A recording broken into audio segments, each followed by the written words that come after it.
So what you can also do is easily create out collection sets inside of Adobe Lightroom Classic. So here you can see that I have a bunch of collections right here. And let's say what I want to do is I want to keep these collections as a part of collection set so that it's easy to manage. In that case, you can click on the plus button right here, and then you can click on create collection set right here. So once you do that, you can go ahead and type in the name. Let's say, for example, TutorTube right here, just like this, and then click on create right here.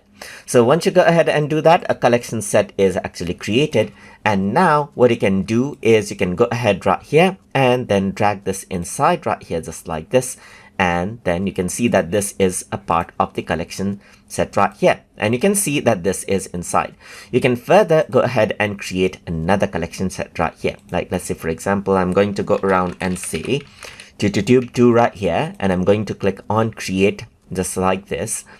And once you do that, you can see that now there is another collection set inside of this collection set. So you can have a collection set inside of collection set and so forth. So over here inside of this, I can simply go ahead and then click and drag the folders over here as well. Apart from that, I can click on the plus button right here.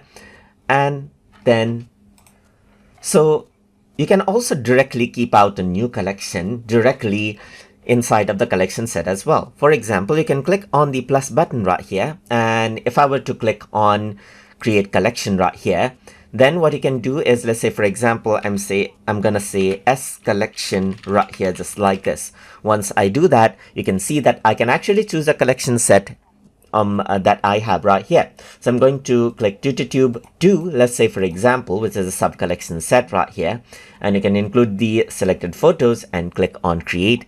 And then inside of TutorTube 2 right here, a new collection will be actually added in. So you can see the S collection inside of this collection set right here.